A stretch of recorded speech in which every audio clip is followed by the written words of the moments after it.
Merci, Madame la Présidente, Madame la Ministre, Messieurs les députés. Donc, peut-être pour revenir, donc pour nous, GRDF, nous sommes le réseau de distribution et donc nous sommes des concédants. Nous travaillons beaucoup avec les territoires. Donc, je vais plutôt, Catherine et Jean-Claude ont fait un exposé plutôt national. Moi, je vais revenir au niveau des territoires. Au niveau des territoires, pour vous parler finalement d'une démarche qu'on a eue en Rhône-Alpes. Et cette démarche, ça a servi en fait à enlever cette espèce de syndrome qu'on avait toujours sur le gaz naturel véhicule, qui était celui de la poule et de l'œuf. Tout le monde disait, ah bah oui, il y a le problème, c'est la poule et l'œuf. Est-ce qu'il faut mettre les stations d'abord, les véhicules d'abord, les stations d'abord? Et en fait, on n'arrivait jamais à savoir ce qu'il fallait faire en premier. Donc, on a dit qu'en fait, pour s'en sortir, les messieurs vont être contents, il fallait mettre un coq dans la basse-cour et finalement avoir la poule, l'œuf et le coq, parce que finalement, sans coq, il n'y a pas de poussin. Tout ça pour vous dire que quoi, on avait des stations, on avait des véhicules, mais sans implication des pouvoirs publics, et en l'occurrence des territoires, on n'y est pas arrivé. Et qu'est-ce qu'on a fait finalement en région Rhône-Alpes? On a fait ils ont appelé la démarche GN volontaire, c'est-à-dire que l'ADEME a donné des aides à l'acquisition de poids lourds si les sociétés s'engageaient à aller sur une station. Donc on a vraiment pris l'implication de la puissance publique territoriale, l'implication du constructeur de véhicules et les investisseurs pour pouvoir investir dans une station. Et donc, c'était réservé donc aux poids lourds de plus de 19 tonnes. Et on a, en moins de 2 mois, 8 entreprises et une collectivité qui se sont portées acquéreurs de poids lourds au gaz naturel. Et pour un total de 15 véhicules.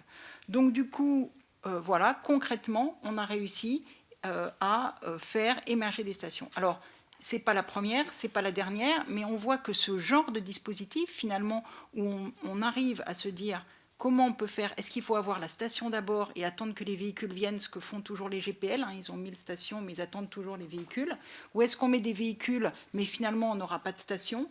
Et bien finalement, sur un territoire, sur une problématique de pollution locale, sur une problématique locale où finalement les gens se disent oui, mais finalement je vais avoir du biométhane carburant, on peut arriver à faire ça. Si on généralise ça à l'ensemble du territoire, ça coûterait 16 millions d'euros sur une période de 5 ans. Vous voyez, c'est pas ça qui va peut-être ruiner la France. On devrait pouvoir s'en remettre. Et ça ferait une part de marché de 10% sur le neuf, hein, sur les véhicules poids lourds GNV en 2020. Donc ça, c'est un scénario qui a été construit par le MEDEF et qui fait un relatif consensus sur la filière. Et ça nous semble 16 millions sur les 1,5 milliard de fonds transition énergétique ou sur le programme investissement d'avenir, à peu près atteignable.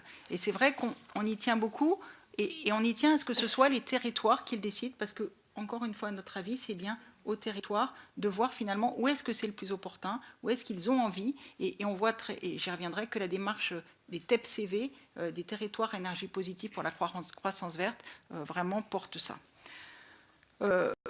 On parlait tout à l'heure d'aide publique. C'est vrai que si l'État investit là-dedans, donc on aurait 1 euro d'argent public qui donnerait un levier de 10 euros privés investis dans la filière GNV. Donc en gros, si on donne 15 000 euros pour 15 véhicules, ça fait 225 000 euros. Et ça déclenche 15 camions à 110 000 euros et une station à 1 million d'euros. Donc si vous voulez, l'État, il donne 225 000 euros et on a 10 fois plus d'investissement, soit dans des camions, qui sont, comme le disait M. Giraud, fabriqués en France, et dans des stations avec aussi des opérateurs français. Donc, un effet de levier important, un effet qui démultiplie et en plus qui crée des emplois en France. Voilà la raison. Pourquoi s'en priver? Donc, ça, c'était vraiment ce qu'on disait. Alors, première part, donc on part sur, finalement, pardon? Non. On part donc sur cette démarche en fait de se dire mettons-nous autour de la table, et très rapidement arrive le biométhane. Donc le biométhane, vous le savez, c'est cette énergie, donc on fait du gaz avec les déchets, on l'épure et on l'injecte dans le réseau. Aujourd'hui, l'ADEME le dit, la meilleure des valorisations, c'est la valorisation carburant. Voilà, une fois qu'on a du biogaz, on peut remplacer le gaz par du biométhane, mais on peut, et c'est peut-être le mieux, remplacer des carburants fossiles, du diesel, par du biométhane carburant, et c'est ce qui est le plus vertueux. Aujourd'hui, la filière se développe, on en est bon, pour l'instant modestement à 14 sites qui injectent dans notre réseau, 3 sites qui injectent, dont un qui injecte sur le réseau de GRT Gaz, aussi à Strasbourg et sur le réseau TIGF. Donc la filière démarre avec 17 sites, 260 gigawattheures. On espère en avoir 20 autres l'année prochaine.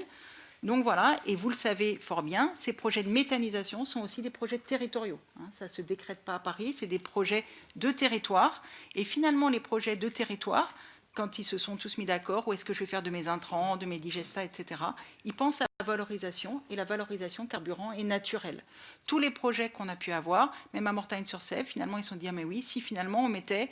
Eux, c'était des cars au gaz. Voilà. Et à Forbach, ils ont mis des bus au gaz, des bennes à ordures au gaz. Voilà, on a toutes ces réflexions. Et la RATP dont on parlait, c'est bien de biométhane carburant sur lequel elle veut agir. On a en plus, et c'est vertueux, sur ce biométhane, un système de garantie d'origine qui permet une réelle traçabilité du début à la fin de ce mécanisme. Donc, dans le cadre du Comité national biogaz, il y avait plusieurs groupes de travail, et dont un qui était un atelier bio-GNV. Et en fait, nous avions fait plusieurs propositions qui avaient été, enfin c'est d'ailleurs l'administration qui pilotait ce groupe de travail, et l'ensemble du groupe de travail, dont je dis nous, mais en parlant du groupe de travail piloté par l'administration, avait proposé plusieurs actions, et dont une qui a été, donc on en est très content, qui a été la stabilisation de la TICPE qui a été votée dans le PLF, aussi l'amortissement dont on a parlé, l'amortissement accéléré des poids lourds, donc des vraies mesures qui le font. C'est vrai que nous souhaiterions aller plus loin et que le biométhane carburant, par exemple, soit moins taxé. Aujourd'hui, on a fait une étude sur l'ACV, donc les émissions de gaz à effet de serre faites par le biométhane carburant. On est à moins 188 grammes de CO2 par kilowattheure, si vous voulez. Donc, c'est-à-dire, plus on fait du biométhane, moins il y a des gaz à effet de serre, puisqu'on va capter des déchets et on va enlever des engrais, remplacer des engrais qui sont aujourd'hui faits à partir d'énergie fossile.